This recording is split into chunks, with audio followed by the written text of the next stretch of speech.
After a young mother murders her family in her own house, a single mother and a detective try to investigate and solve the case. Later, she discovers the house is cursed by a vengeful ghost that dooms those who enter it with a violent death.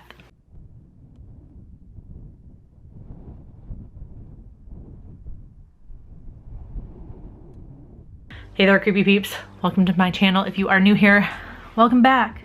If you are returning, and welcome to the first Come With Me review of the new year and the new decade. We are kicking it off with The Grudge 2020.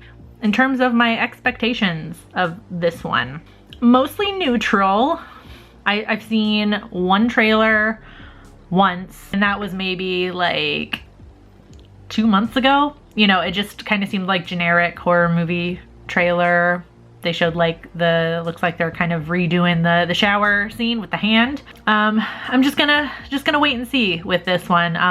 The only thing I'm kind of, I guess, interested in, not necessarily worried about, but interested in, is how they update it for a modern audience. If you've been on this channel for a little bit, at least my own personal preferences when it comes to a remake is to stay true to the heart of the original, you know, at least in spirit or something, and update it for a modern audience. Otherwise, what's the point? If you're just gonna remake it shot for shot, you can just watch the original one. I'm curious to see really what's gonna be done differently that is going to make this a 2020 movie.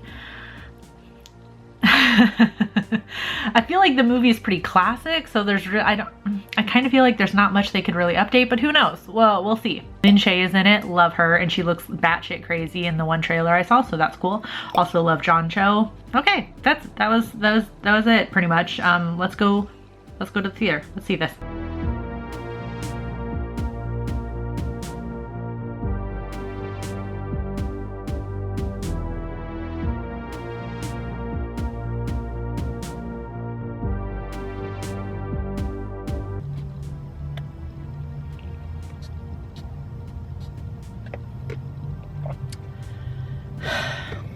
I was worried about there not being a purpose to remaking it, and at least from what I just saw, I don't understand why we had to remake it.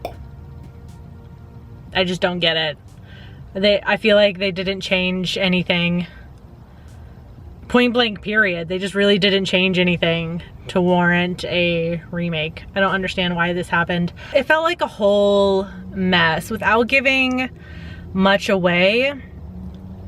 This movie jumps around in time a lot. It's like showing, like, we have like our main storyline that I think you get from the trailer, the detective lady who is trying to solve this case with the cursed house, and it starts affecting her, right? That's like the main story, but there's also like 3 other stories going on from the past, like as she's investigating.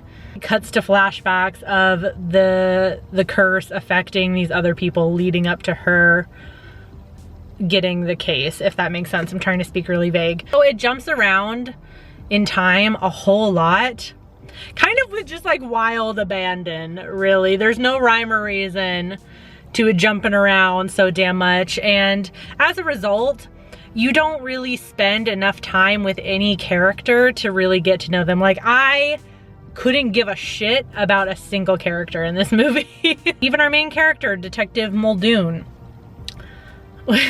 which is the most cliche detective name, I just have to say. I was watching it, there really seemed to be like no rhyme or reason to how much we were jumping around in time and how frequently. It felt like a mess. It felt like it was cut, it just felt like it was cut together really fucking weird. This is gonna sound weird to say, but I'm an American, so I guess I can rag on Americans. I feel like we just ruin shit.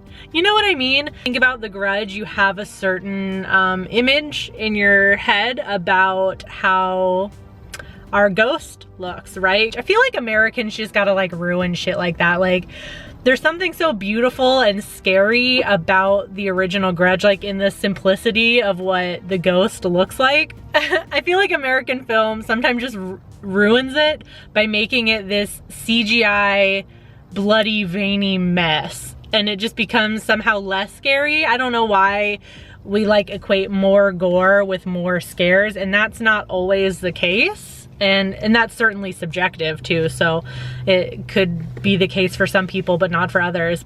Somebody else who has seen this, maybe if you felt the same way, let me know. Maybe it was just me. The music was hella distracting in this movie. I don't know necessarily that it was the volume. It could have been, but there was a lot of instances where the music, I felt like, just did not fit with what was happening, and it felt weird. And it just made me like, I don't know if uncomfortable is the right word, but it put me off because I was just kind of like, what the fuck is happening? The whole movie felt weird. The whole movie, I hate saying this because I know so much time and effort, blood, sweat, and tears, and money go into making a movie. It felt like the equivalent of when you have like a 10-page paper due, like, but it's due like tomorrow, it's due like in 12 hours, and you haven't started it. So you're kind of just copying and pasting shit from the internet and trying to make it like a somewhat cohesive essay. That's what this movie felt like. It was the cheesy jump scare fest that you'd expect, and it leans hard into the cliches. It really does. Worth the theater visit? Hate saying this. Obviously it's up to you. You should make your own decision on what movie you go see for sure, especially to form your own opinions on it. Definitely go see it yourself. I wouldn't rush out to go see this. Had I known then what I know now, I would not have rushed out to see this on Thursday night. Was it the worst shit I've ever seen? No, not by a long shot. It was a confusing mess. The actors, they did well with what they had. I'll say that. And for that, I'll give it 1 out of 5. And just for context, before I share the reviews from the interwebs, this is as of Thursday night at 9 p.m. exactly. So just keep that in mind. These are probably subject to change over the course of the weekend as more people see it and give their thoughts. So on IMDb right now, it has a 5.3 out of 10. Is zip zero and zilch on Rotten Tomatoes right now. There is nada, there's nothing. And on Letterboxd, it has a 2.6 out of 5. It only looks like the review that I follow have seen it, and y'all haven't rated it, so can't tell yet. It's way too early to tell. So as you go and see it this weekend, let me know in the comment section what you thought about it. And now that we can do this, let me know how it stacks up to the original and the first remake for you. This one was the worst one out of the 3 for sure. If we're just judging those 3 together, this was my least favorite. Hope you enjoyed this video. If you did, please give it a thumbs up. Subscribe if you're new here. Become a creepy peep today. I post videos Monday, Wednesday, and Friday. You can ring that notification bell down there just for funsies, because I don't think it does anything. Thank you so much for watching, and until next time, stay strange. Bye. This video is brought to you by all these lovely creepy patron peeps that you see listed here. If you want to find out the perks to being a creepy patron peep yourself, you can check out that link in the description. There's a whole bunch of fun links in the description, so you can follow me on all my social media, Goodreads, Letterboxd, all that good stuff. So make sure you check out the description box.